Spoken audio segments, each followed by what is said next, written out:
to everyone for being part of what we're doing. This is a pretty unique opportunity for a school to really be grounded in the basic principles of democracy, and for students and faculty to struggle for creating a school in which ultimately education can be free with the best minds in the world. So great. And finally, let me just say a quick thing. We have organized a conference this summer called Democracy Rising. It's here in Athens, Greece, and we're getting many folks already interested in this. Paul Mason, for example, today just agreed to come and speak, along with Giorgio Agamben is interested in coming. So we're really creating an atmosphere of an open, trying to open up academic conferences to the world, and not keep them insular within the academy, but open the academy up to be responsible for social justice. So without further ado, thank you so much for being part of this. Daniel, thank you so much. And thank you, Professor, for being part of GCAS. Wonderful, thank you, Creston. It's very exciting. I put a link to the more information on the Athens conference, and very much looking forward to that. Today, we have a very exciting lecture from Professor Farhang Erfani, who's located in Washington, D.C., in the middle of a snowstorm. He's in his office at American University. And Professor Erfani has been, in fact, a professor of mine. I studied Lacan with him, and I think a few of his students will be joining us, and we also have several people joining us today that have already participated in the 2 prior seminars. Last week, we had the final lecture from Joshua Clover, who is writing a book for Verso on the return of riots. And the week before that, our Vice President, Asfar Hussein, gave a wonderful lecture on the legacy of Du Bois and Fanon in the 21st century. Today, we're looking at Ernesto Laclau and populism. I never had the chance myself to meet Ernesto Laclau or hear him in person, but his writing certainly had a huge impact on my own work, and I'm sure on the work of all of you. Ever since reading Hegemony and Socialist Strategy, his work really represented what I would consider to be a very careful combination of ideas, from Gramsci's idea of hegemony to Lacanian psychoanalysis to Derridian deconstruction, systems theory, structural linguistics, and of course a wide range of Marxist and post-Marxist literature.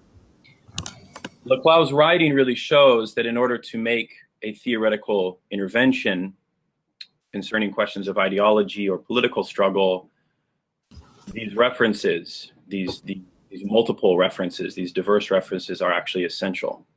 He thus elevates the bar for what it means to be a scholar and an activist. And I think it's very important to note that Laclau was a theoretical system builder. He was not an aggregator of fancy ideas. His writings contain really no unnecessary jargon, detours, or distractions. In fact, one of his central theoretical papers, entitled The Impossibility of Society, is only 4 pages long. Whether you agree or you disagree with the consequences of his system of thought, we can all agree that the form that it took, the questions that it raised, the directions that it points to in terms of political strategy and in terms of questions regarding philosophy, all prove to be incredibly relevant and powerful questions in our time. Laclau does not offer a prescriptive model of political action, I would argue, but rather a philosophical system of thought that gives us a way to rethink the status of political identity, the field of the social, the field of the political, and how conflict in both of those fields function in our time. Laclau's untimely death came in October of 2014, and his death really left a void in the global community of political activists on the left and in the community of critical humanities. His legacy is felt today as we see different forms of populism in Latin America and in Europe especially, both left populism and right populism begin to contest and engage in the very struggles that he seemed to prophesy. World leaders in Latin America praised his work, from Hugo Chavez to De Kirchner in Argentina. In fact, when he published Hegemony and Socialist Strategy with his wife, Chantal Mouffe, in 1985, the book was translated into 30 languages, and it sold in the six figures. This is something that critical theorists could only dream of, having that level of readership. This book, or perhaps better, this manifesto, argued that class conflict was being superseded by new forms of identity and social awareness, and it ushered in some of the most important theoretical debates of post-Marxism. Today, we're going to hear and we're going to learn more about this theoretical system that Laclau developed, from Hegemony and Socialist Strategy, and maybe even before, all the way up to the book that he wrote in 2014 called The Rhetorical Foundations of Society. We're very pleased to have Professor Farhang Erfani, who is Associate Professor of Philosophy at American University. He's also a research associate at the Nelson Mandela Metropolitan University in South Africa. And of course, he's faculty here at the Global Center for Advanced Studies. He's written and published widely on political continental philosophy, on the Green Movement in Iran, on film theory, on Paul Ricoeur, on Sartre, and questions of political emancipation. Please join me in welcoming Professor Erfani today. And before I do, let me just say one quick thing in terms of the logistics. I'm going to turn the class over to Farhang, and he has told me he wants to lecture and have a discussion, but I think it would be best to mute your line and raise questions in the chat bar on the right-hand side. I think that'll be better for the overall experience of everyone. And with that said, please welcome Professor Erfani. Thank you, Daniel. Thank you. Welcome. Thank you. Thank you very much. It's truly an honor. It's absolutely a pleasure to talk about Laclau, but it's such a pleasure to be part of this global center, because I agree with everything Preston said, that this is groundbreaking in some ways, and it's hard because the ground on which it's sitting, it's a very hard ground. It's a ground that refuses to be broken easily. It's a ground that doesn't want to be broken, and it's practically frozen like outside here with the snow. But what matters is that this provides most of us, many of us, all of us, a space that did not exist even a few years ago. A space where we could engage in conversations. The blogosphere sort of created that, but nothing of the same live conversation that many of us have grown up with in classes, with friends, and the sort of isolation that the profession also creates is somewhat overcome here. Depending on where people are, they may not have colleagues who even have the same interest, or let alone perhaps the expertise, or to have these conversations. So I find this to be an extraordinary venue, and I was very glad that I would get to talk about Laclau for reasons that should become clear, because I do think very highly of him, and he deserves a lot more attention in some ways than he has gotten. But perhaps more importantly, I think in some ways this kind of structure of GCAS reflects a lot of what Laclau's theory opens up. And I don't think that should be neglected. I don't think that's a coincidence by itself either. More importantly to me, to sort of place this, what I had in mind, what I discussed with Daniel, who kindly invited me to do this, is to be somewhere between a lecture and a discussion. Certainly, I hope next week it would be more discussion-oriented. And unlike a traditional classroom where one has a slightly better idea of what to expect from the students in front of oneself, or going to a conference where one has no real obligation of reaching the audience other than some gesture. In this collaborative effort, I do not want to simply go either into useless details that are too familiar to everybody, or at the same time become too superficial. So in some ways, I am leaving not just a room for discussion at the end of this class, but I would like to leave a lot of next week, whether through the chats today or questions I would welcome by email, that I would structure the next class to sort of compensate for anything that perhaps required more depth if I didn't go over details in some ways. But I don't want to just go through line by line of some of the text that I have in mind. I would like to be able to set up Ernesto Laclau's work in a way that is available to a whole lot of us to discuss and to sort of approach. With that said, I agree with Daniel's presentation of Laclau, and I would like to, generally it doesn't really matter because it's so rare that we get to actually meet people we read in general, because philosophy, after all, most of the time they're not alive, the folks we read. Laclau, I did have the pleasure of meeting him and talking to him and working with him some, but I would like to just put a small anecdote there, and not because it speaks to me, or it speaks maybe to my idiocy and his wisdom, and I think it's well deserved.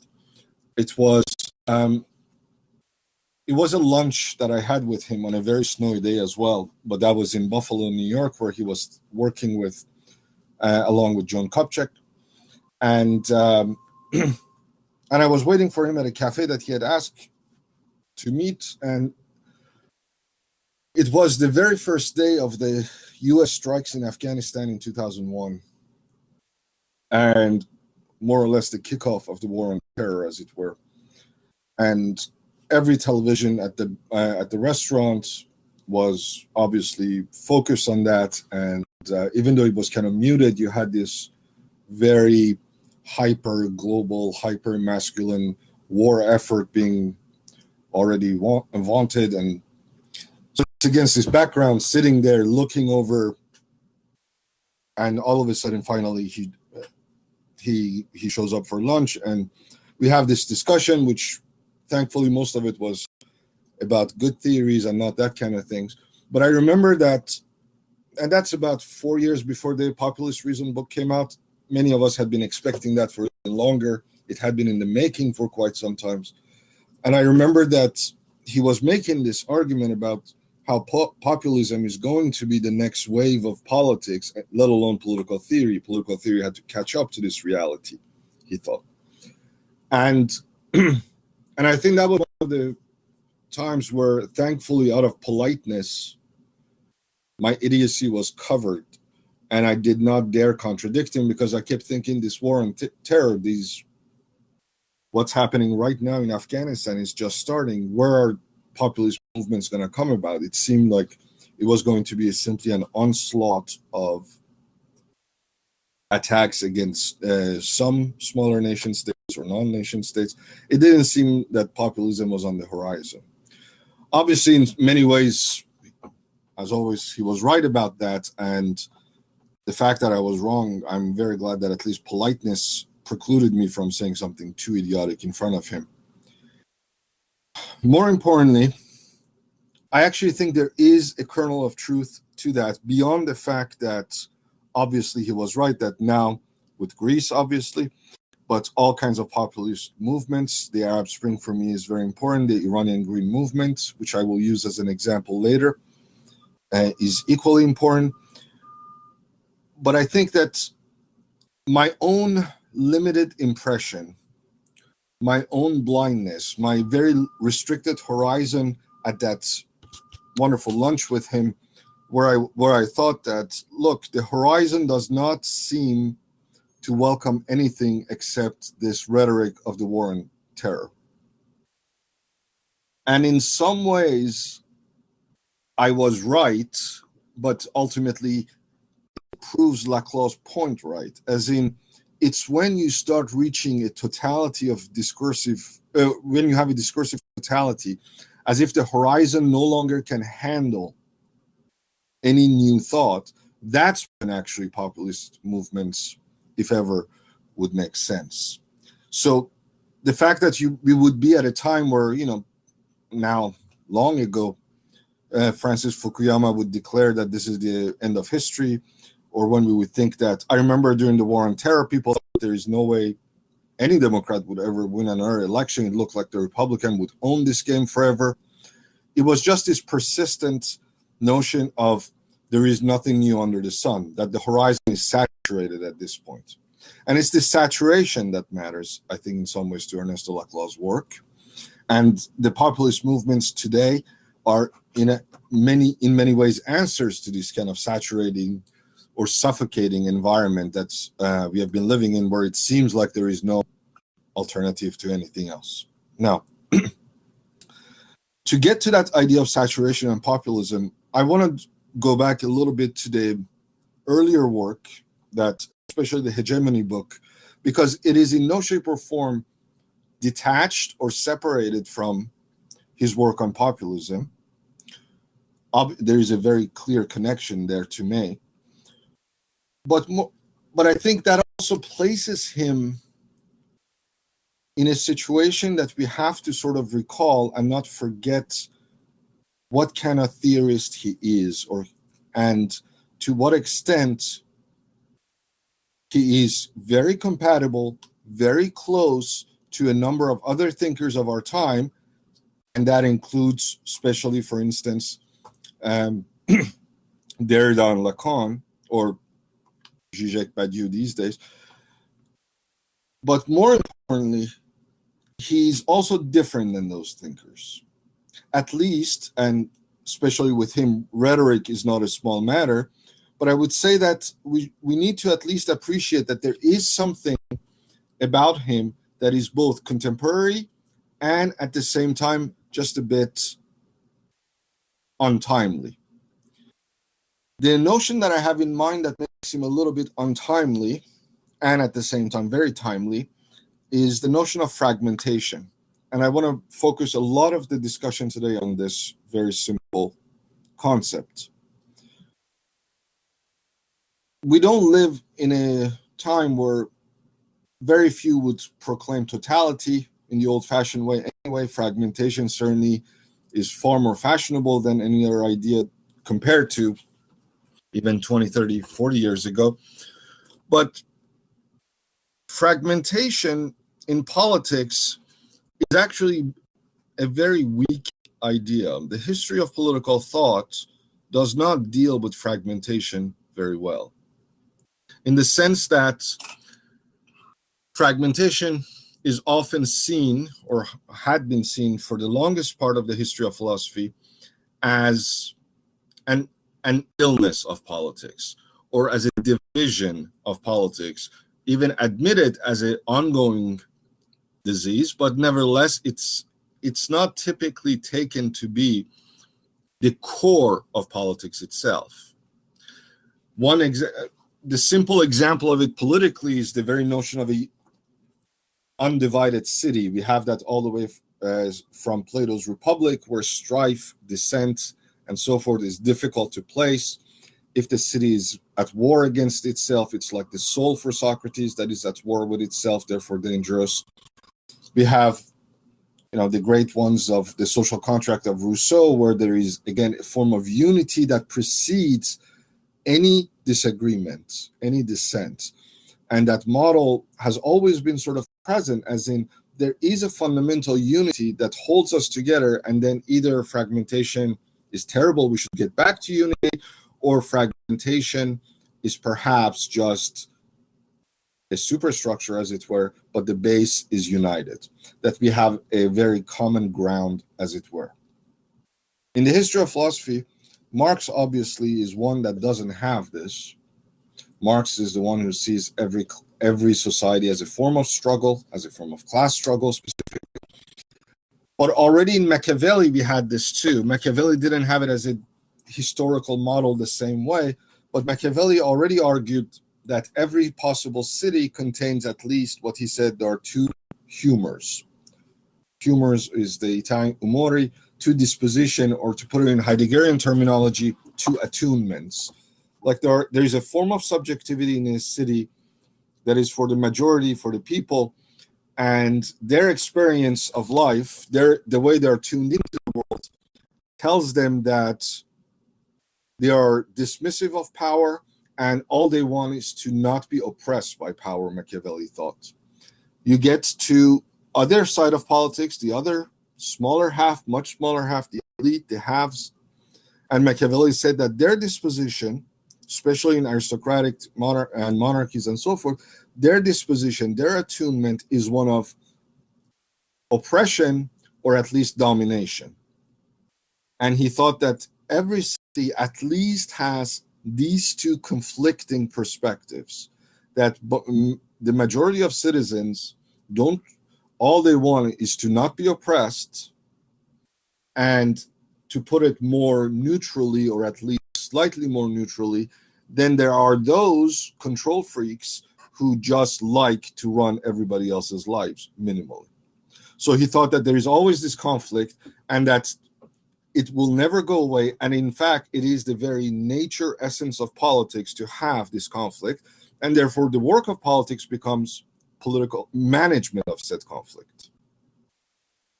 Obviously, in Marx, class struggle is even a much larger, a much deeper trope. But this matters very much, I think, for our understanding of where Ernesto Laclau comes from. Because not only Marxism does accept a form of fragmentation, at least for in class struggle, Marxism acknowledges that society is not united and it's not open to deliberation, as in we can't just agree to disagree on a lot of these things. This antagonism that is inherent in Marxism, fragmentation that is sort of accepted in some ways, at least between the two classes, Ernesto Laclau's work, especially the Hegemony book, starts with fragmentation for once being a genuine crisis for Marxism. As in, when the book is from the 1980s, but the crisis, as it were, starts much earlier in Marxism. Early, certainly in 20th century, Lenin already had it, and a number of other thinkers had it. And hegemony as socialist strategy, I'm sure many of you know this well enough, so I'm just going to touch on a couple of the salient points about this. What mattered is that, to go back to Marx's, one of the most famous lines from Marx, probably one of the top 3-4, the workers of the world unite of the manifesto. So you have that sentence, you have that injunction, as Derrida would say in the Spectres of Marx. There is the Marx that says workers should unite. And the question of language here, in some ways, is quite important. As in, is that a descriptive sentence? As in, workers are going to unite anyway? Because if we take a side of Marxism that's included in Marx and most orthodox Marxists thereafter, that for lack of a better word, or at least for a shorthand, let's say some form of a determinism.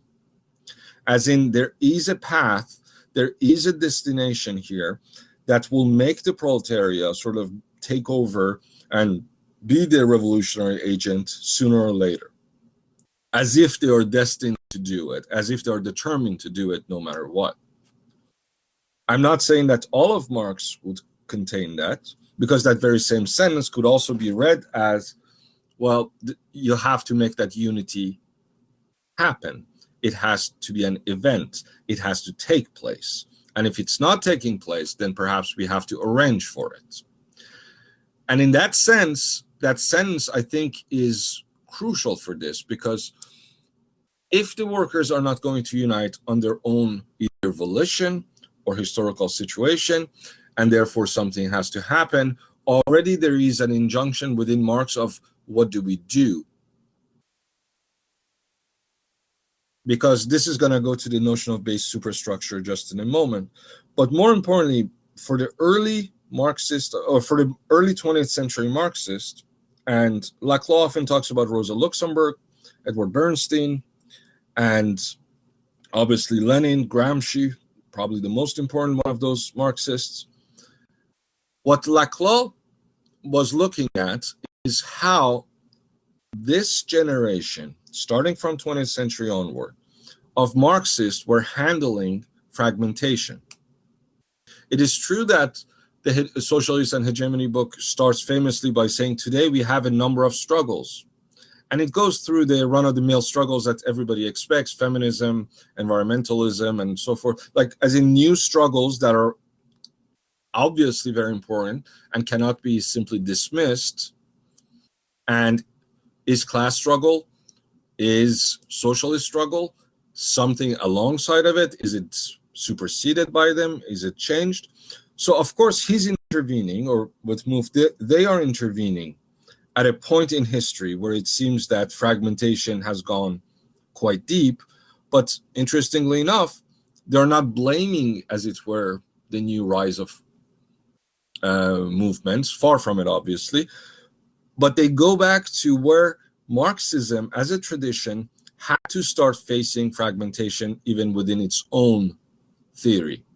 As in when you start dealing with the very theory of revolutionary and proletarian class, and it's not happening.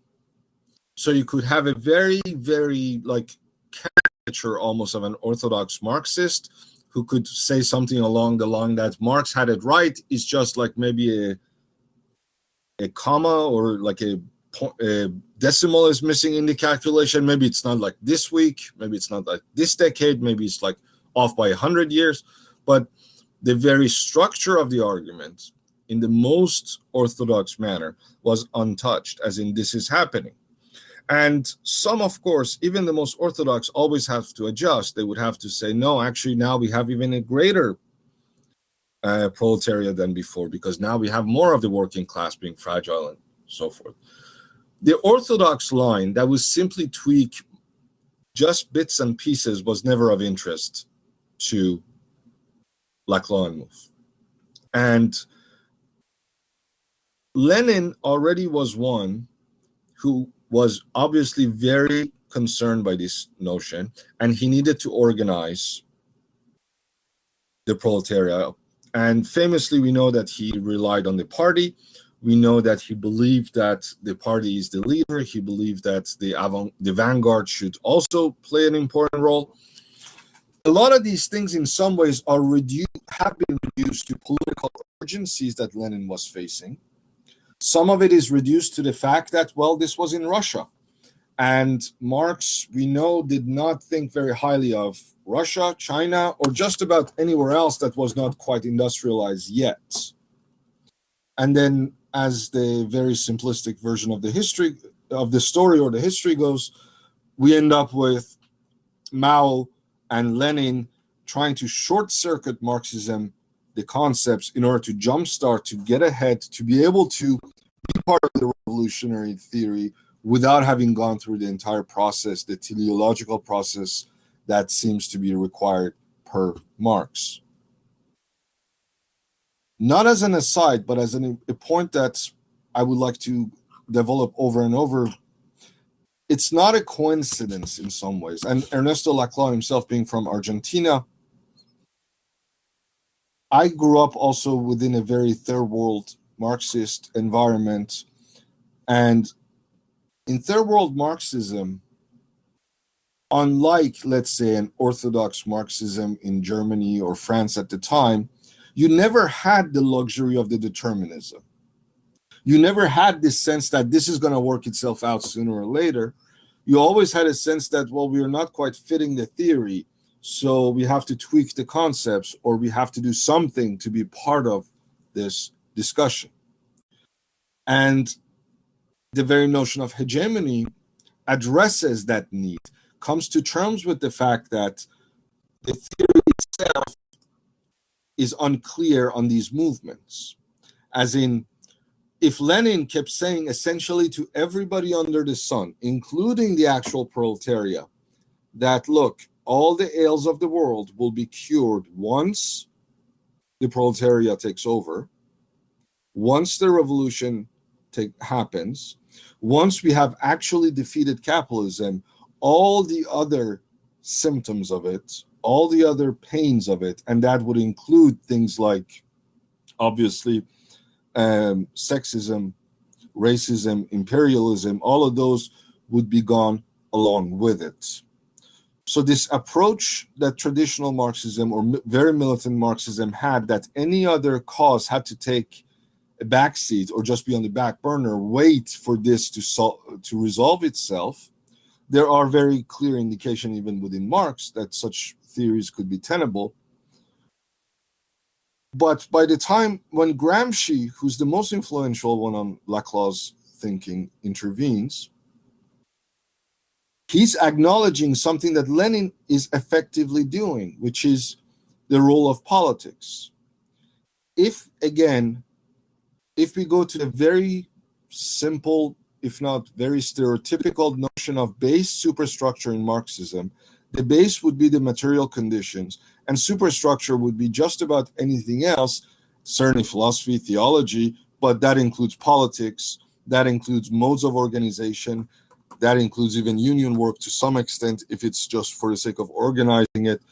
And if you have this very hard base superstructure distinction, that the base will dictate sooner or later, or would allow the superstructure, the base will change, and therefore the superstructure would change too, there is no conceptual place for political struggle or cultural struggle, because they would be ideological. They would not reach the base, and on top of it, they could distract further from the more important goals. So what we get with Lenin, with the vanguard, with the importance of the political party, is that there is a role for politics to be played. And for Gramsci, who even is facing a very, very fragmented workers' movement in Italy, we know the big concepts that are always thrown around, especially the war of position, but certainly organic intellectual, and more importantly, hegemony. Laclau detected in Gramsci both the acknowledgement that cultural domains, political fights, all kinds of traditionally relegated to superstructure kind of fights are legitimate.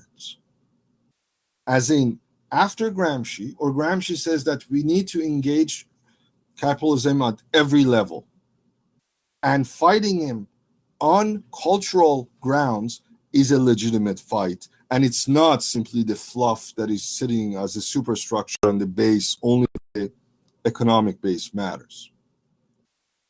What Laclau always found deficient in some ways in Gramsci is that despite everything else, despite this progress that Gramsci made, at the heart of it, the base remained fundamentally the most important form of struggle.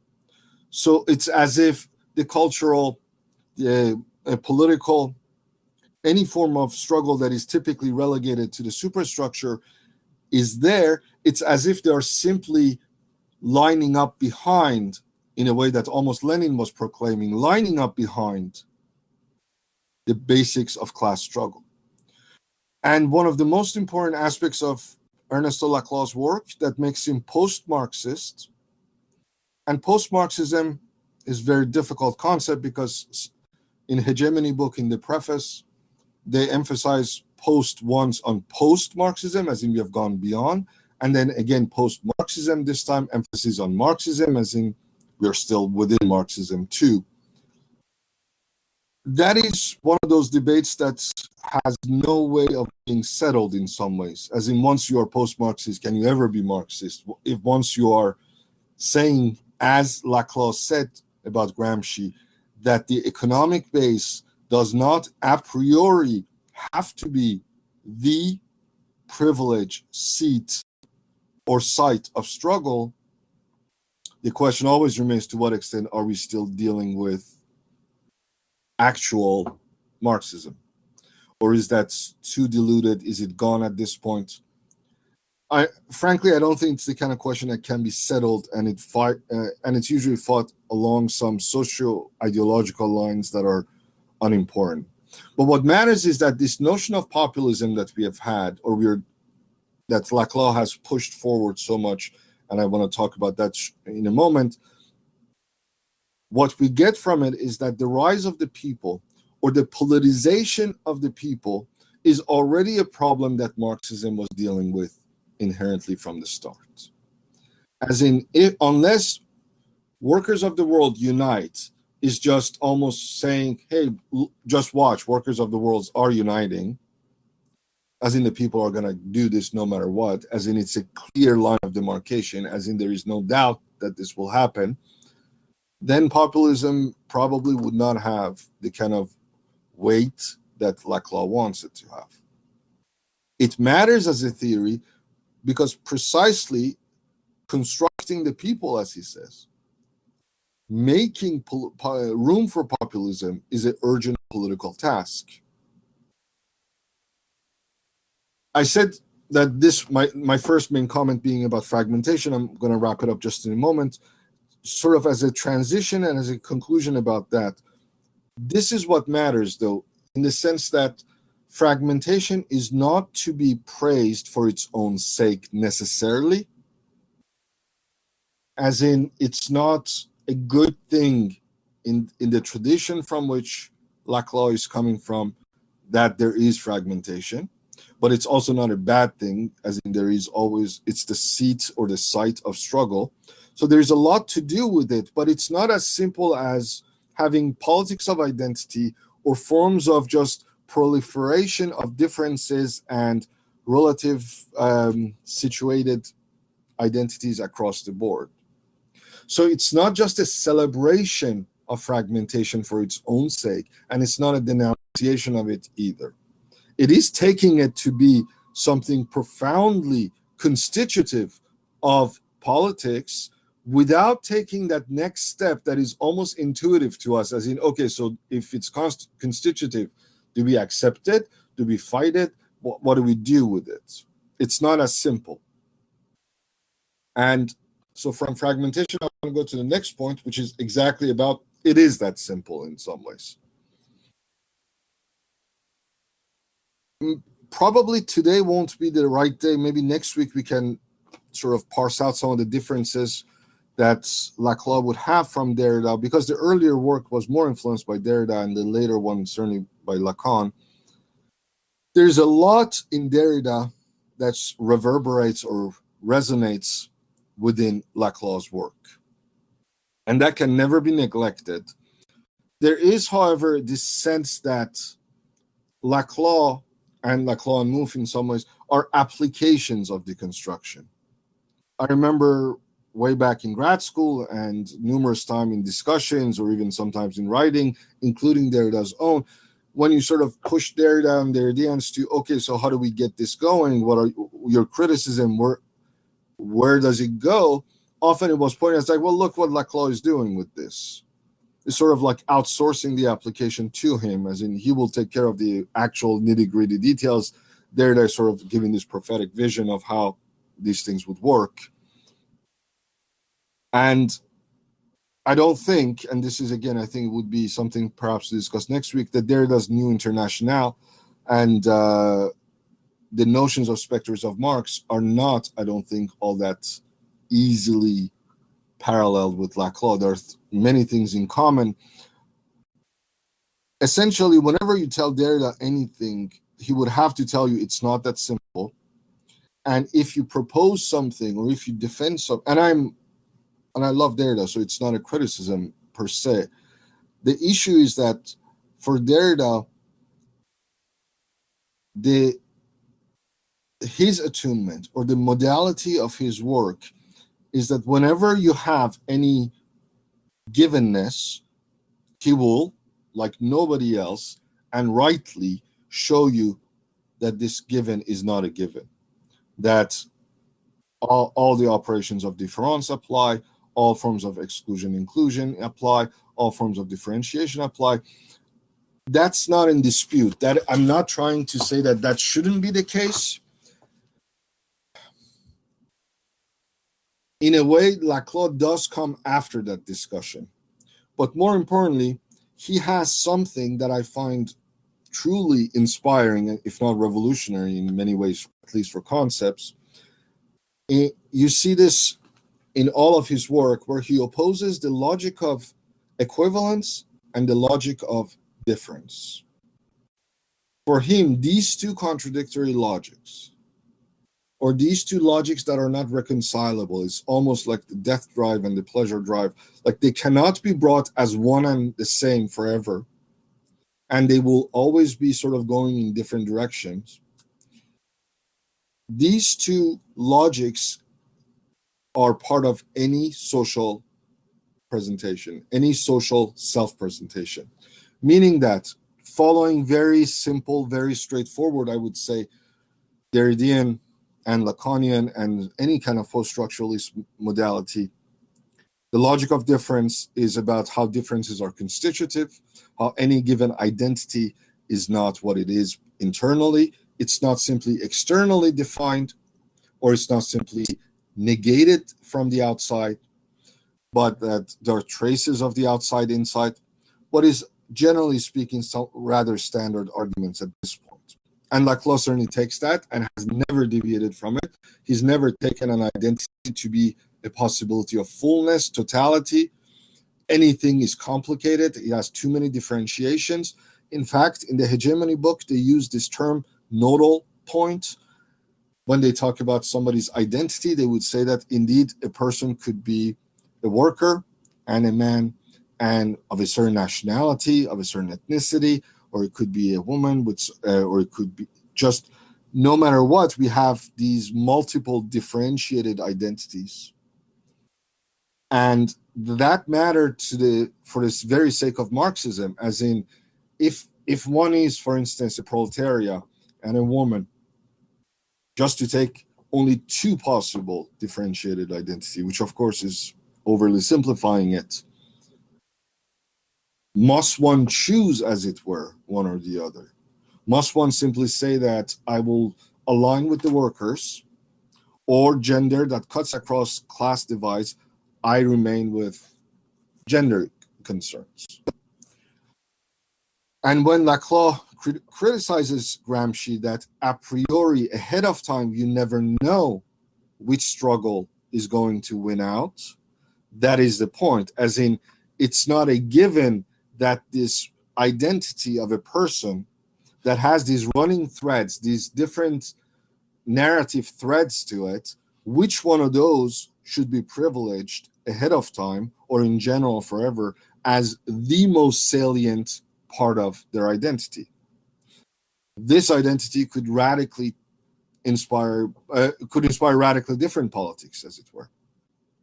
And to simply say that only the worker part of you should step up, only the part of you that is economically determined should step up.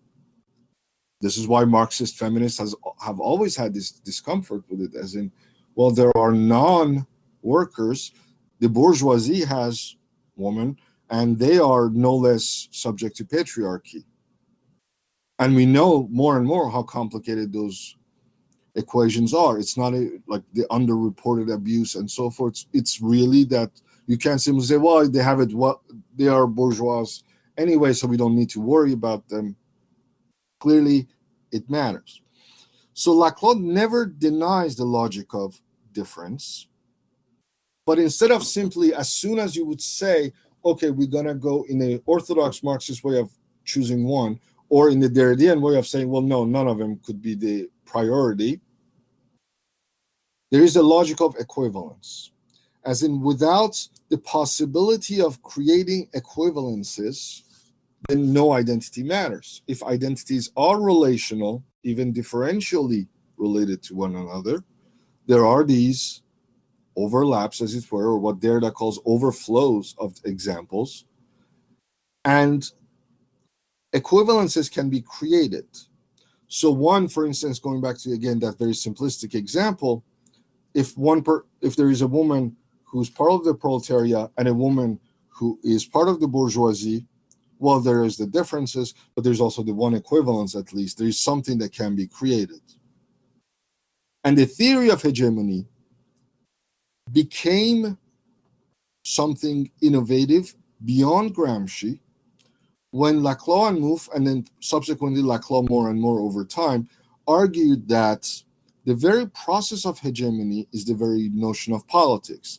as in there are multiple identities, multiple struggles. Instead of saying we just need a rainbow coalition of all these struggles, or we need to have simply one struggle to represent them all, and how that happens, the notion of hegemony became where these different struggles find their equivalents. So the theory goes roughly like this, generally speaking, and this part of it is fairly famous as well, which is one particular class or one particular agent in a population, one particular segment has a demand. In the later book, in the Unpopulist Reason, Laclau differentiated between democratic demand and populist demands. And in a way, surprisingly, one would think democratic demand would be the great one, but democratic demand is that through the process, a segment of the demos of the people are making demands, asking some things.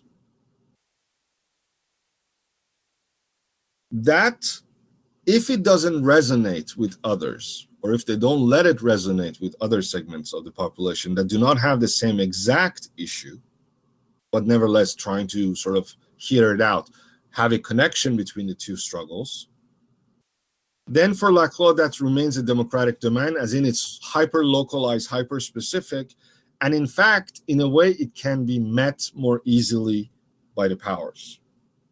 In some ways, that's not a bad thing, depending on what people need, certainly.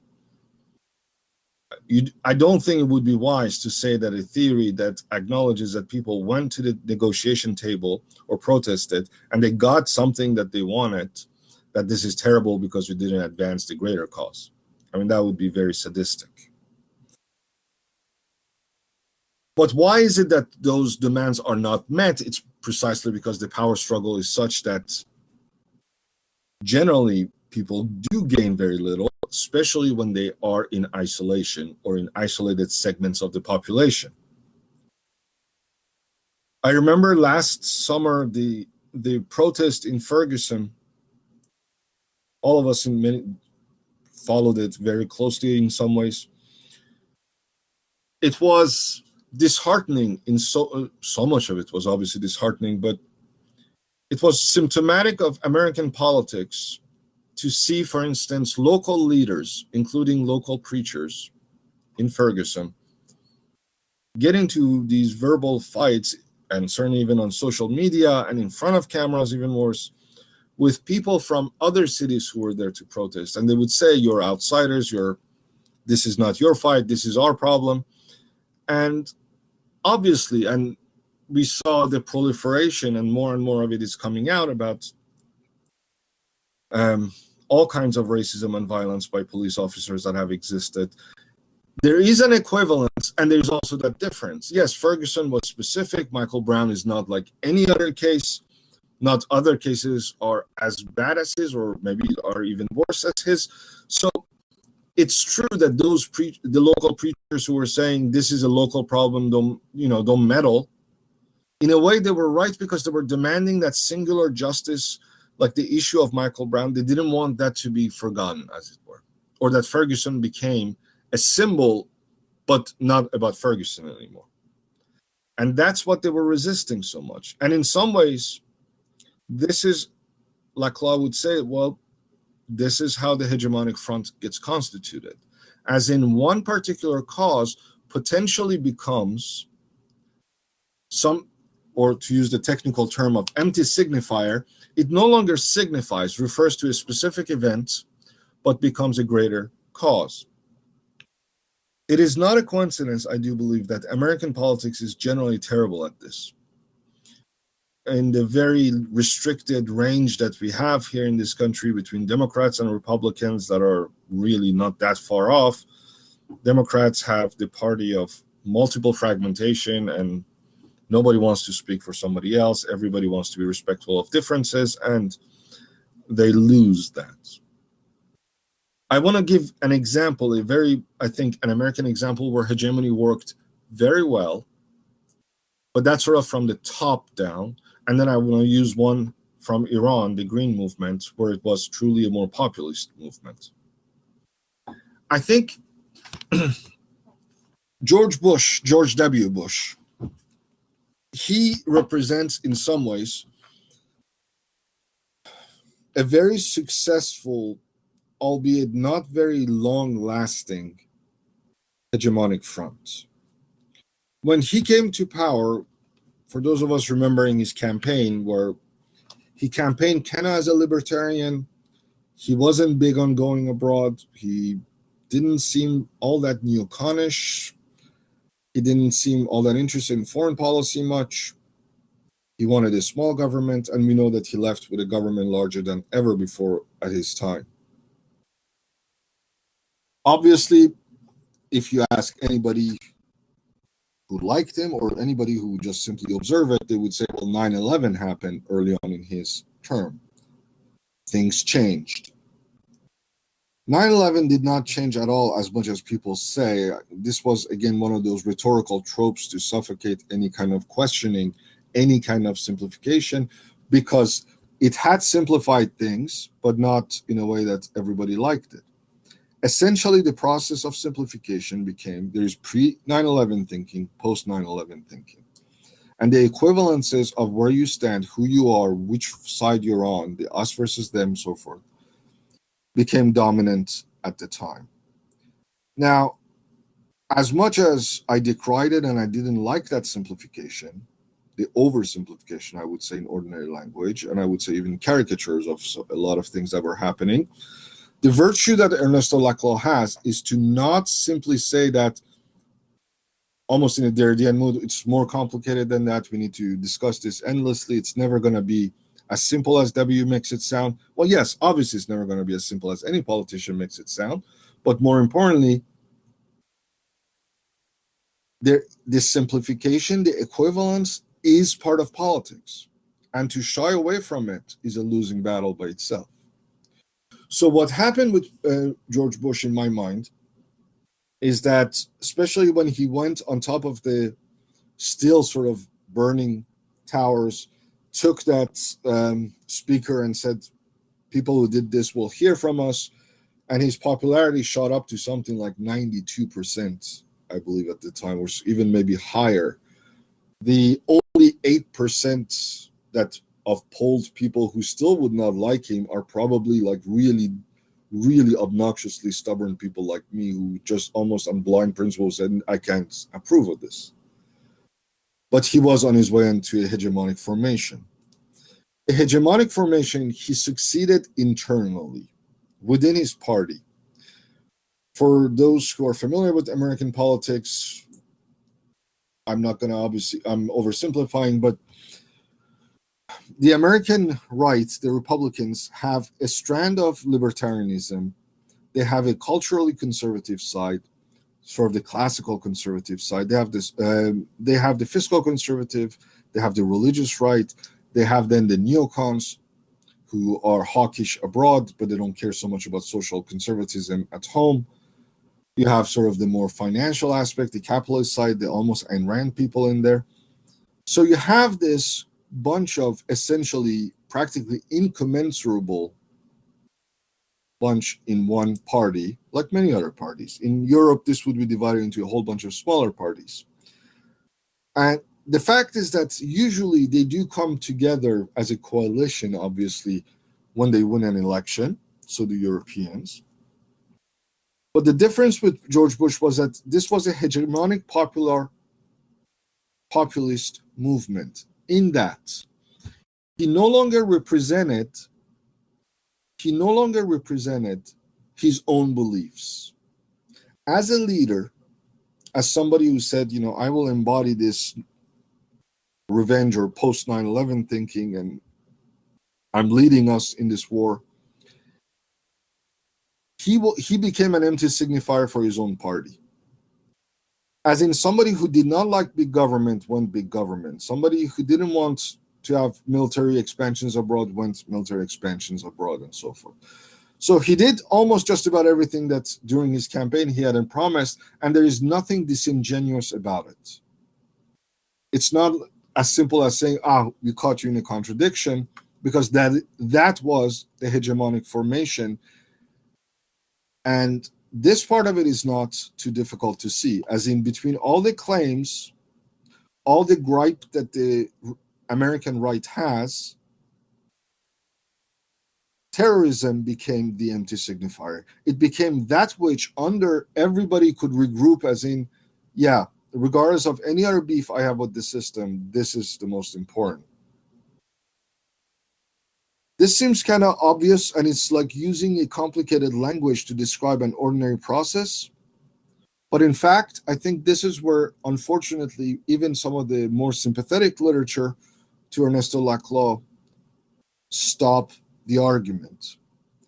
One of the most underrated aspects of his argument, and this has to be one of the tests when we discuss all these new populist movements arising everywhere else, whether they met that litmus test at some point, is the following. The hegemonic formation is not a coalition. It is not an agreement. It is not just a strategic ploy to right now just have a coalition built like even Syriza has it in Greece right now. Rather, anybody who's part of a hegemonic formation, as in everybody who rallied around one specific particular gripe or demand that became the signifier, the symbol that united everything, once that group is formed, there is no going back. Or if you go back, it doesn't work. Meaning that the previously held positions have been affected and discursively budged, redistributed by the hegemonic formation. So it's not simply that, let's say, the religious right or the fiscal conservative would say, well, I'm fiscally conservative, but I also don't like terrorism, so I'm willing to go along with W for the terrorism part, but now the other parts, I never forgot it. Obviously, they don't forget it. But that's why the Republican Party has a crisis. That's why Mitt Romney had an enormous crisis, is that after the hegemonic formation, they are attempting to go back to the lines of demarcation, lines of identity that preceded their hegemonic formation. And that's proving very difficult and, in fact, nearly impossible. You have things like Nick Santorum in the last election, who was representing practically what people were saying like 19th century ideas. Like they're running back to their pre-hegemonic positions as if none of it had changed, as if none of it, they could just simply go back and reclaim it like before. In a sense, it was a very successful hegemony because it was one of the most disciplined efforts to dominate, to simplify, and to define the American vocabulary and political landscape in terms of terrorism. To the point that we see that the hegemonic formation has held quite strongly enough that Obama can essentially use the same apparatus despite all the best intention, promises, and so forth. That hegemonic formation, I think, is one of the better examples of how it worked in terms of Laclau. There are things about it that are obviously not quite right in terms of his theory of populism, especially because this was not a segment of the population in the normal sense. These were representatives already, or they were people in power, and they are the ones who were privileged anyway. And more importantly, the reach of it it petered out, and they could not manage to turn into essentially an anti-terrorist party for the decades to come. No matter what, that discourse did not held as strongly as it looked initially. So the process of simplification is the process of equivalence. So if we have fragmentation as constitutive of power, simplification, we can't simply decry it by saying, well, this is simple, it's always, of course, everything is always more complicated. But if you're going to have a political voice, you can never have it by having the multiple facets of your own multiple identities being all represented fairly, or each part of it have a voice and try to have mini coalition with somebody next to you who has some of the same things. The very process of simplification, of equivalence, rephrases resutures identities, privileges some as more important, puts some of the other one outside and no longer works, and essentially creates a new identity, a new front, as it were. The other example that I think even works better in some ways because it was truly a populist movement, it's about the Iranian Green Movement that Daniel mentioned early on. And I am from Iran, and obviously that matters to me. What was happening enormously mattered. But the Green Movement, just to recall briefly, was the second election of Ahmadinejad, which was by any possible standard sort of a stolen election because, well, like precincts reported final results before even they closed, and they just, it was very disappointing because they are really sloppy. I mean, you hope minimally an effort at hiding stolen elections or something, but the Ahmadinejad's entire apparatus was so bad that even that much they botched. They were terrible at even faking elections. So the segment population went in the streets. First, what is called sort of the urban in Iranian rhetoric is not the same as American. It essentially meant the educated middle class going in the streets, protesting against what was happening, saying that the slogan became, "Where is my vote?" People kept saying my vote was stolen. And the police and the repressive apparatus, to use officers' vocabulary, not only they cracked down, not only they started banning people from protest, not allowing them to protest, more importantly perhaps, they started saying that this is not a legitimate claim because it's not even real people who are out there. They are the ones who are agents of Americans, British, or some other people. They tried to delegitimize their claim. And a lot of commentators, especially conservative ones, were saying, well, look, maybe some of it was stolen, but there were definitely people who did like Ahmadinejad because he's a populist leader, as they say, as in poor people vote for him. But once they started shooting at people, at protesters in the street, and one of the girls who was most brutally killed, and she became the symbol of the movement, her name was Neda, N-E-D-A, and she was a philosophy student, actually, a 21-year-old student in the street, simply protesting, and the police shot her. And the gruesome images of her death, she became slowly one of the empty signifiers of the movement. What's very important is that because of that violence, because of accusation of that this claim is not legitimate, because of attempts to undermine the Iranian protesters, slowly it was no longer a democratic demand in the most literal sense of where is my vote. For Laclau, you go from a democratic demand to a populist demand when you start representing something far greater than the initial claim. So people who actually did vote for Ahmadinejad even started showing up to defend their fellow citizens in the street because they didn't think that it was right that people would be shot just for going in the streets to protest minimally. They didn't believe that this regime is doing right by them. But more importantly, after a while, where is my vote was no longer at all about voting. And that is the start of the hegemonic formation as an empty signifier that matters to politics. As in a particular demand becomes more and more empty of its original singular traces, and it stands for a greater ongoing grief or grievance people have against the entirety of a system. And as this grows, as more and more people can start rallying behind that empty signifier, saying that I also identify with where is my vote, as in where is my rights, where is my power, where am I, as in I am no longer in the right country. I don't believe I'm represented.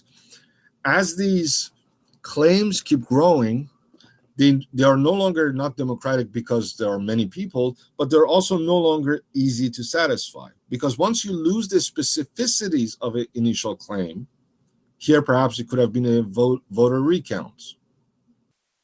But they didn't do that to begin with. And they cracked down on anybody who asked for it.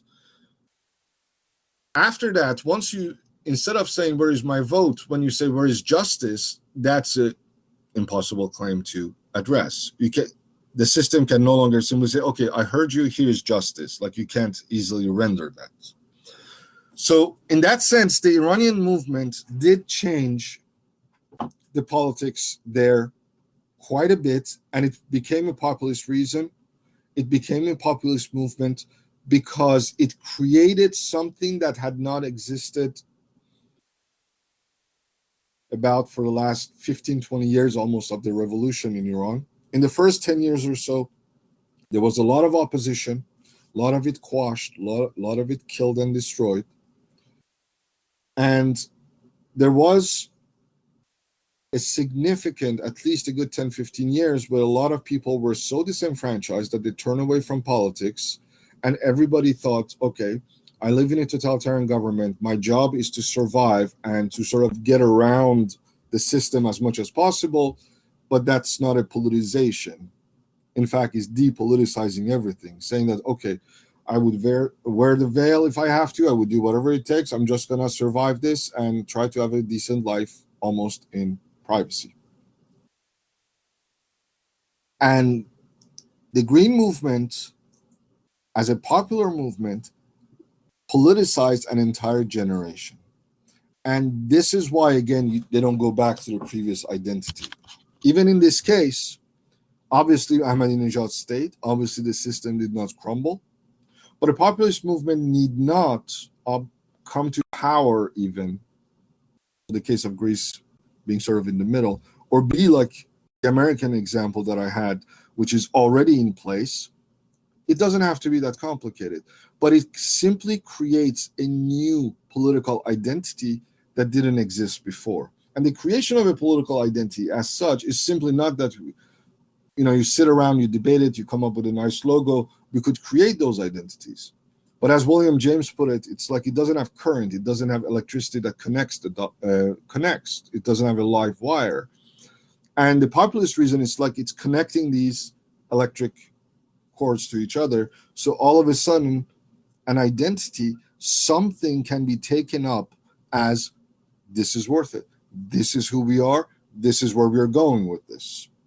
As in, from now on, people could simply say, I am part of the Green Movement, or I am one of the Green Movement people, or I identify with them. It doesn't mean that there is a special manifesto. It doesn't necessarily even mean that they agree on everything. But there was, when I was growing up in Iran, the third world Marxist times of it, before the revolution, you could not be an Iranian without taking a political side. Like, everybody had to choose something. It was a very political society in some ways that led to one of the more populist revolutions ever. After that, the politicization declined significantly, enormously. And people would not even say, they would say, I don't care, I'm none of these people. I'm disenfranchised, essentially. I'm not going to be part of these discussions, and I step away from it. So the populist movement has a very specific possibility of doing that. It can simplify things in a way that allows for a new order of simplification to exist. It creates new lines of who's in, who's out. And for Laclau, there is never, ever a form of identity or politics that would be created that doesn't have an inside and an outside. So it's there again in that sense. He says, in fact, there's a constitutive outside. And he even has those simple examples that people need to hear about. It is that even the tolerant are intolerant of some things. Like the lines of demarcation are always there, are always politically drawn. So after defending both fragmentation and the simplification of going against fragmentation, I just want to touch on a couple of brief aspects of populism that are sort of worth mentioning. I have in mind for next week some more detailed criticism actually of Laclau's work as well. And this would be the most loving, like truly from, as it were, from inside, somebody who wants to ask hard questions of this theory. To give an indication of one of them, at least, minimally right now, it would have to be the question of national. To go back to the Marxist origin of this debate, this business, Marxism was always an international movement. Workers were not just workers of one country or not. The fact that Marx sometimes focused on workers of countries, Europe as opposed to elsewhere, there were all these tensions that were not just purely historical, sociological. We could talk about it more philosophically, but nevertheless, at least there is this sense, this aspiration that this is an international movement. It transcends nationalism, partly because nation states is a creation of the bourgeoisie, of the capitalist system. Like there were many reasons not to be confined to the nation states. The promise of the hegemony book was radical democracy. So radical democracy does not need, obviously, to be contained in necessarily one nation, and the Arab Spring perhaps could be an example to explore either in the discussion today or next time. But effectively, as I see it, as I understand it, democracy does have a certain political arena that is more easily defined by national geographic borders and so forth. This is not to get into that difficult debate of is the age of nation states over or not? Is the nation state the right terrain of the struggles or not? But Laclau certainly does believe it is the right terrain for many struggles. And the examples he provides at the end of the populist reason, the 4 or 5 examples that he goes in some details, they're pretty much all national struggles that he was looking at as well. That is at least a question worth bearing in mind, that not only we have moved away from Marx's or the Marxist tradition of something more international, are these lines of demarcation of populism, can they be drawn beyond the nation state? It's easy to say yes, we could say we have common enemies and so forth, but I think beyond the efficacy, there are reasons to be skeptical of that. And in fact, I am very concerned by the example of Greece. As much as I am in awe and I'm glued to all things news from Greece about Syriza, I find it a very dangerous, slippery slope to start thinking of it as a vanguard of populism for the rest, especially for anything that is not NATO or Europe or North America related. Because I don't think the logic of equivalence works as easily as people would think. So that is something to bear in mind. But radical democracy, if I were to not approach the criticism right now and consider the advantages of it, it's radical because the very entirety of the lines of what's political, what's not, what is acceptable discussion, what's not, who's in, who's out, the very roots of it are open to debate. And they are open to debate because the very process of hegemony allows this to happen. The very process of hegemony allows the new lines of demarcation where you would have people who previously were not part of politics who are now allowed to be part of it. Those who were non-politicized, they could be now politicized. And some ideas that we're holding no longer hold. And the term here, Chantal Mouffe uses it more frequently. Laclau does use it. And in the short, or not so short, but the interview I had provided, he does make the distinction quite clearly. It's that awkward term in English of the political. which is from the French le politique versus la politique. In French, the gender noun allows a more easy sort of transition. In English, it's kind of grammatically awkward to talk about the political, but it has become our vocabulary. I want to place him next to the work of Claude Lefort, because he does often refer to that section of Lefort, and quite favorably. Claude Lefort at this point is pretty much relegated to footnotes, and some of us who read him a lot just continue reading him, but we know sort of some of the few slogans that he have, the empty place of power being one, and the decapitation of the king, and so forth. The decapitation of the king is probably the most famous one for the emergence of democracy, because he talked about how the French Revolution, by decapitating the king, they turned accountability on its head. Beforehand, the French king was never held accountable to anybody but himself, and to some formal extent to something perhaps transcendental, otherworldly. And most kings' form of legitimacy at some point was to say, well, after all, I'm the son of God. Every one of them would say that, and then you would always have a bishop or a cardinal who says, yep, I checked, that's true. He is the son of God. The decapitation of it was not just a rebellious populist movement. For Lefort, it made the role of power, the locus of power, empty of its transcendence, and it became a symbolically occupiable space to be fought over symbolically within a democracy. But Lefort made a distinction in this discussion that Laclau does use as well to a great extent.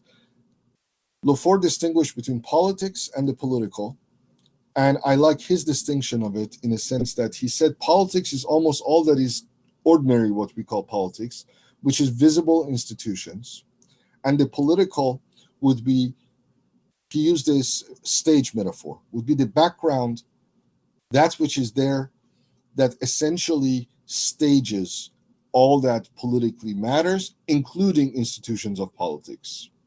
But the political is that almost Heideggerian or phenomenological background or horizon, as it were, against which things matter, emerge as meaningful or not. This distinction in Ernesto Laclau is not quite the same. He uses social for something closer to that. He says the social is the sedimented practices people agree upon, but don't fight over it. Political is the part of the background over which we are fighting. And that's what matters, essentially. So ultimately, the role of a populist movement becomes as simple as this. As in, it is a fight over the political for Laclau, as in politicizing that which is not available, making available some thoughts that we hadn't seen before, and pushing the envelope on what is now within our vocabulary, what can be expressed or what can no longer be expressed, trying to push that out. So this is why it's radical, as in it goes to the root of where society is feeding its own ideas from. And if you change that ground, then a lot of possibilities emerge, and you could have radically emancipatory possibilities within democratic politics. You could have the Dreamers Act here, which is to try to incorporate those who are marginalized and say that they count as equivalent to the rest of us.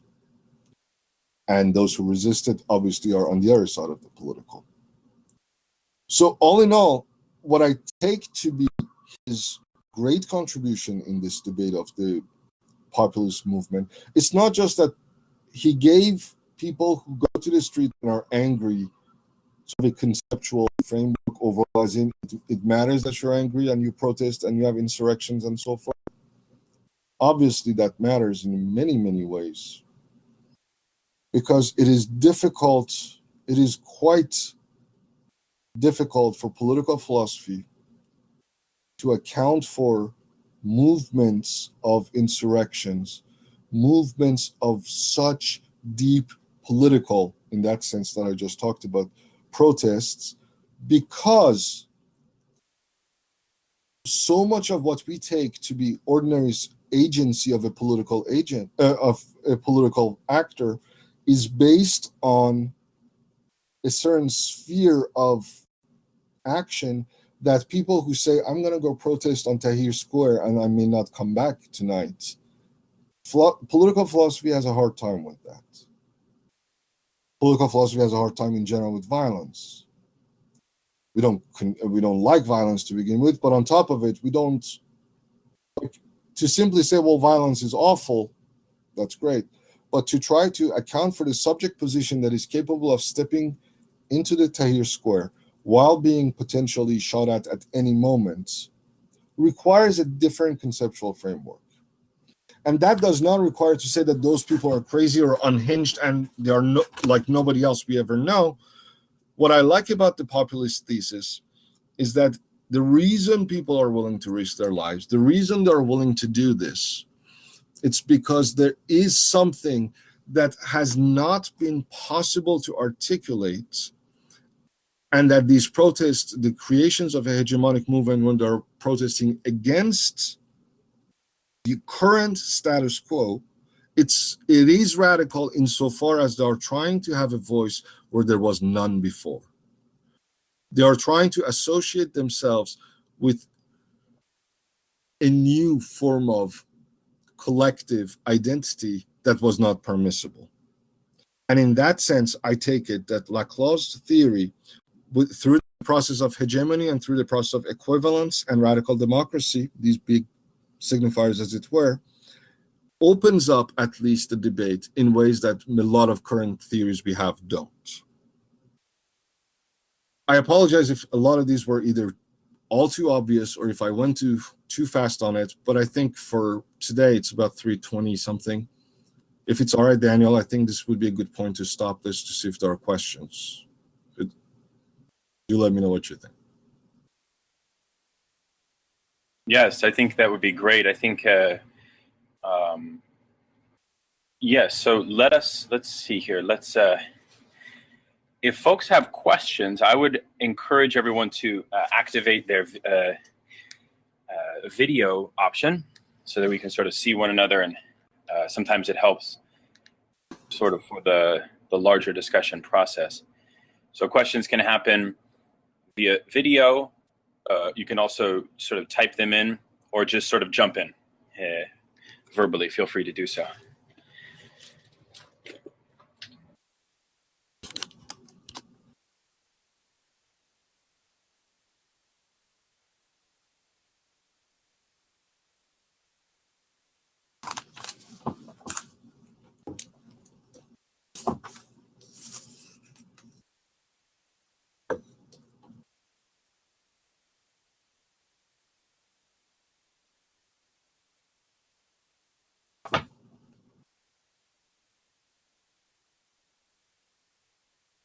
Well, you know, one of the things that I find very interesting, particularly in the Populism book, is this point you made in reference to how Rick Santorum. I thought this was a perfect example to illustrate how, when you have a hegemonic situation, you called it hegemonic apparatus with Bush, for example, after 9/11. Anyone that seeks to return to the prior, or rather maybe identify with the prior discourse, always appears as a sort of phony or a fake. And it seems to me that this is, I wonder if you could speak to why is the change taking place only at the level of discourse and discursivity? I think in the debates with Zizek, one of the interesting things is that for Zizek, I think he wants to make a claim that the change would take place at a libidinal level and not only at the level of discursivity and so on. Or is Laclau actually willing to go down that road as well? So I hope that's clear. That's a tough question, because I can't say with any certainty whether Laclau would go that far, which I think in some ways he has, but he does look at it in terms of how available is a particular position in terms of articulation. So the phoniness of Santorum, or the going back to it, is that it is not just a libidinal aspect of it. I think what's happening here is that it almost doesn't have a reference point that is as legitimate as it used to be. As in, there was a moment, there was a time where his position had an authenticity to it, and it's a term that he does use, Laclau. Somewhat surprisingly, very few people are willing to touch authenticity. He talks about these authentic moments in the why do empty signifiers matter to politics. There is a resonance here, as in it's an available category, that if it sounds phony, it's because the dots no longer connect, so it becomes a discourse that has little resonance left with people. It doesn't resonate anymore exactly as before. If it could, then probably it was not a hegemonic formation. Like, if we don't move some of these Lacanian point capital or pin signifiers enough, if we move some of it through the hegemonic process, then the discourse that would sort of connect those dots previously can no longer connect them as before. Or if it does, then it's loose. It's no longer holding in place. And in that sense, I think there's a phoniness to it, as in it doesn't sound right. It sounds phony in that sense too. Like, it doesn't hold water anymore, as they say. Yeah, that's very helpful, because it's a common trope for the post-structuralists to think of how we can derive a theory of an event, and it seems that this hegemony notion is clearly Laclau's conception of, so to speak, of an event. However, it's if you compare it, say, to Alain Badiou's conception, clearly you have in Badiou a kind of archaeohistorical rupture, right? For Badiou, there's, since the French Revolution, there's only been 3 political events. The October Revolution and the Cultural Revolution, right? So, however, with Laclau, these are sites of contestation that are much more practically able to identify them, in part because, well, here's my other question, and this is a theoretical question in nature. To what extent is he only using modes of discourse in developing this idea, or are there other ways in which he's thinking hegemony? This is something that has been asked a lot over time, and this is difficult to say in a sense, because he repeatedly says that for him, discourse is not just words, and I take that to be absolutely the case with him. It's not simply, thesis 11 of Marx is there, but for him, discourse is that which allows any articulation, in a sense of like joints being articulations. Like, it's the joining, it's the paradigm of understanding of the world. In that sense, he is Derridean, and he's in that post-structuralist mold. It's not so much that words alone have to, like, just by changing the words we won't change the world, but there is no articulation, there is no understanding of the world that does not go through the mediation of discourse. So he does privilege in his analysis the role that discourse will play in opening up this sphere within which then people can make claims, including all kinds of non-discursive claims about what they want. But what is possible, what is made available to them, for him seems to be discursively mediated always in his writing. And I may be wrong on this, but everything I've read always seems to come back to that. There is a question, by the way, here from David Allen. the question is, how might you look at the 60s conjecture with regard to applying this notion of populist movement? May I ask what you mean by the 60s conjecture? Just to make sure that we are talking about the same issues, or just 60s in general? Well, you had something like both discrete national conflagrations and insurrections.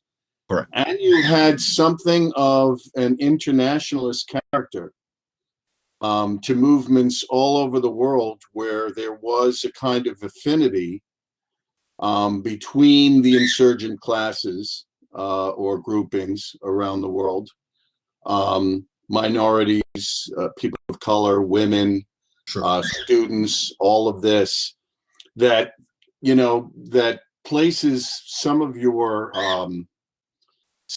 most important salient theoretical comments about Laclau's work into stark relief, like how well, you know, how much does it boil down to a national arena or context of struggle versus a more internationalist one. But it also seems to me that what you were saying was so striking if you apply it to the 60s, in the sense that so many issues, so many dividing lines, so many social groupings that came into motion changed dramatically from the previous historical conjuncture of the early 20th century. You know, in other words, you know, it caused a kind of default within the Marxist community and within so many left-wing communities around the world. So it just seemed to me like you could have a field day talking about the 60s, and I wanted to encourage you starting to lay out some, you know, maybe some ground rules for that. I think that's, you know, I agree that the 60s is, early on when I was always thinking about the 60s was in Sartre in terms of the populist struggles, because the late Sartre and the notions of protest he had were always very, to me, very close to what Laclau does, and there were overlaps in that, and there are some good work that has been done on that. I think that the 60s clearly, and by 60s I take it not just the US, right?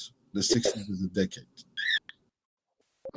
Because in that sense, because not only in the US, but certainly in France, when it was a defining period for a lot, I like the way you put it, that it genuinely was kind of an earthquake, if I could use that expression here, of identities as well. Because we got not just the traditional narrative of the backlash, which certainly was there. Earlier on, when I mentioned very briefly the neocons as a genre of politics, because I don't still quite get it, but it's fascinating that many of them started back in the 60s, fairly on the left, and the road they traveled all the way to the right is remarkable.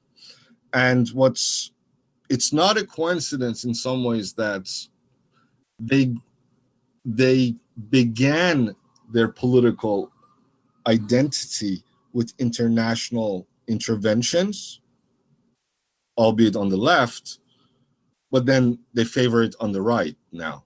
Like, they brought some things that just look strange to the right initially, but it was the 60s that just unhinged so many of these master signifiers, it seems to me, of where people would identify with what movements they could be, and sort of these breaks from their previous points of identification. That certainly, I agree with you, and I will think even some more about Laclauian specificities of it, but without selling that question short at all, and I don't want to say that Laclau, the nationalist, I purposefully had that tension because I think it is a real tension. I think it's a tension for Laclau. It's a tension we all have these days, as in where do you act and where your identity lies. When I talk about these nodal points and so forth, I mean, part of my brain, since my body can't be allowed back in Iran, is there always. Like, and part of my political allegiance is always there, but at the same time, I live and teach in Washington, D.C., and I'm an American citizen at this point too. So I get some of those very ordinary tensions of divided loyalties, almost as it were. But more importantly, I think that right around the 60s, also we have decolonization, all those movements displacing a certain discursive center and privilege that existed for a form of politics, both on the right and left for the West, that had to reevaluate its place. And that required significant retooling that were not far from these kind of modes of populist movements, because it seemed to me they were slightly more reshuffling of fairly available tropes. Populist movements, in a way, I think the bar is too high, because it has to create or enable previously silenced, disenfranchised, or muted population to now be part of the equation. And there is no doubt that could be applied to some extent to the 60s, but I actually worry about how much of what high a bar he has set for that. And it may very well be that he's right, that when you're talking about a radical change, when you're talking about bringing in people who were not there before and excluded, perhaps it's not a common feature, and it takes a long process and a very arduous process to do so. But I take it that I will think some more about this. Thank you for the question. Can I add a few? Please do. Okay. I'm sorry, I'm not hearing you, Dave. Can you hear me now? Yes. Okay. Thank you. I thought your response to my suggestion was very helpful, but I'm just thinking about the political conjuncture that so many of us find ourselves faced with today. That there's been this kind of crisis in Marxism, that the party, the political vanguard party, is no longer seen in the same light. All these questions, all these kinds of issues came up and were rethought in the 60s, and it seems to me we inherit that problematic from it. So that's a whole dimension of it as well, or at least those are the kinds of intellectual connections I was making as a result of your presentation today. That makes sense. And do you think that we have inherited, as in we have inherited the landscape and the vocabulary, or are we having a different landscape with the same vocabulary?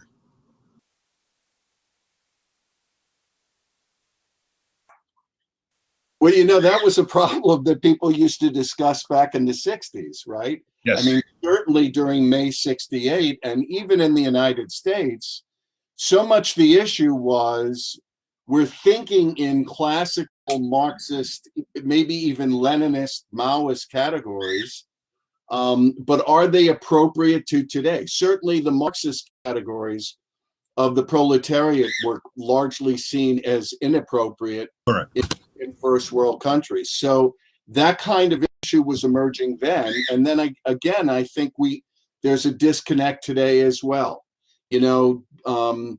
Does the language, does the problematic of the 60s, how does it relate to our current moment? It certainly has a connection. Certainly May 68 is seen as having a connection. Certainly a lot of the afterlife of the 60s has a connection, but what that connection is and how it's related to our current language is very unclear as well. If I understand your question correctly. No, it is. And I think I take your answer to be as faithful as I can see it to these events. I think that the connections, you're absolutely right, it's not clear. And the sort of the Laclauian answer, if I may sort of speculate on that a bit, would be that that's part of the problem, is that it would not be answered without sort of to go back to Daniel's question as well, as in the vocabulary has to be addressed again. And it's not as simple as saying, was that, you're right that the crisis of Marxism has been forever, is that vocabulary does no longer quite work. And Laclau's work is sort of going both ways in some ways. He wants to retain that core militant aspect, and it is in a way post-Marxist, as in faithful enough to Marxism to say that there is a struggle here, that all these new forms are not because the vocabulary or the thought is dated, but because the way the articulation of it has to be changed. And it has to, and this is why he calls constructing the people, as in designating who is the political subject these days, an urgent task of politics, as in we have to push and figure out who's in now, who should speak and who should not.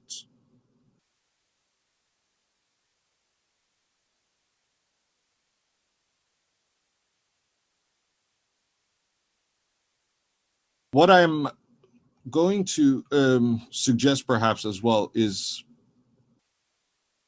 not with some hesitation, if not great fear and trembling as it were, is especially for next week, I want to engage the current events a bit more and go in sort of Laclauian mode of how I think he should see it, or at least how, as somebody who very much values Laclau, how I should see it. But I think that this notion of international will be a big problem, because I don't see it in him. My examples were more international than his. And I don't think that's a small matter. I don't think it's a small issue to fix. And in a different mode, I would say, as a glitch to sort of trying to also easily jump to internationalism,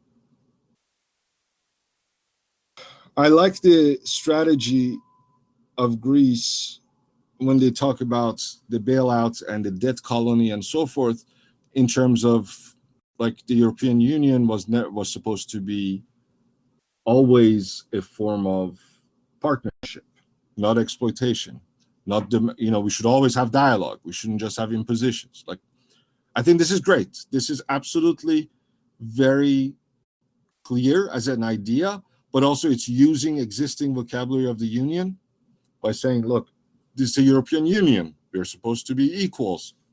So it's trying to re-simplify the vocabulary, clarify where it stands so they could have this discussion again. And I think that's brilliant, and I think it would actually do well for, hopefully will do well for what they're doing. They already got a little bit of a reprieve. But at the same time, and this could be as simple as observing the fact that, well, this is their given discursive terrain. Let's say that at a minimum, we can agree that, well, this discourse is using a European Union model. So those outside of the Union who have problems with the IMF as well, like, this is not a very large equivalential chain they're using. To say that, look, we are all Europeans here and we should all be in a union and have a conversation, then it's great for Greece, and I think it's a good strategy.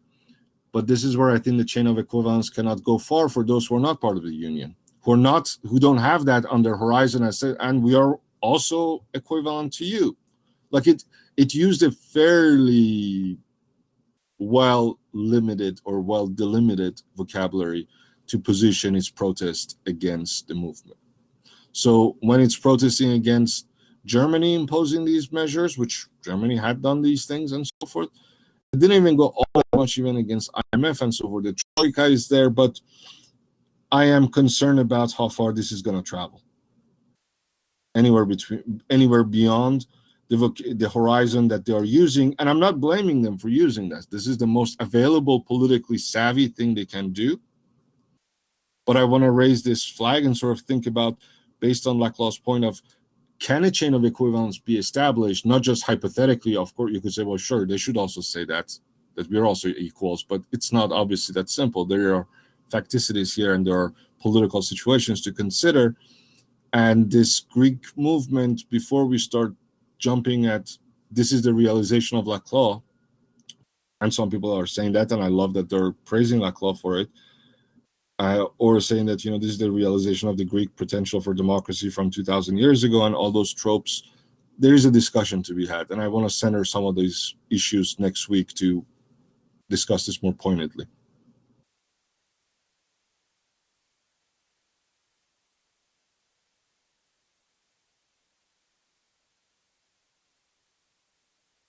Okay. Okay.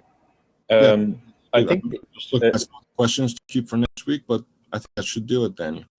Okay, beautiful. Wonderful. Thank you very much. Farhang, in closing, can you recommend from the reading folder you gave us what you might recommend we look at for next week? I actually think that his little text, why do empty signifiers matter to politics? It's short. That's the best one. Okay. He always went back to it. He said this is his favorite. And I think it contains just about everything we need in this. Excellent. Yeah, we can repost that, Daniel, right? It's already posted at the Dropbox link, which I've emailed. If you sort of go back to your email from, I don't know, maybe 2-3 days ago, it's there.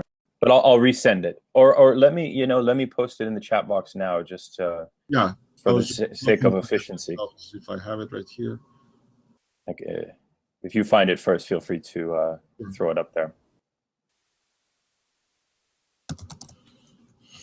Yeah, I got it, I think.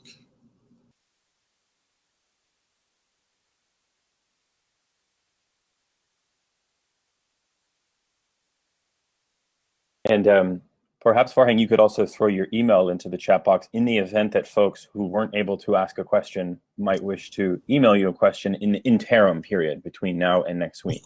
Of course. I just did it, and I would most welcome any questions. I'm happy to.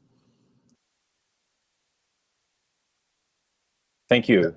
Yes, I echo all of those thanks, and we'll give you a good GCAS virtual round of applause for this. I appreciate it very much so.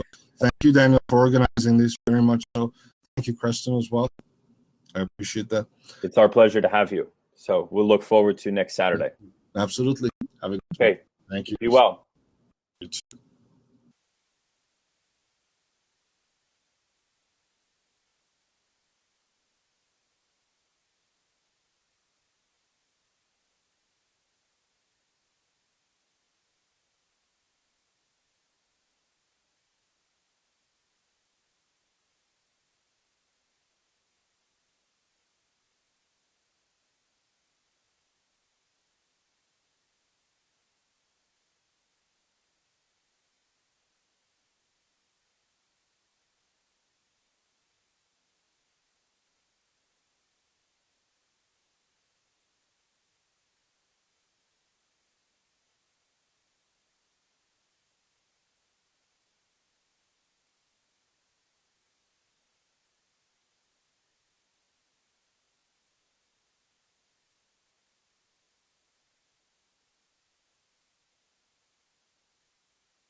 You are currently the only person in this conference.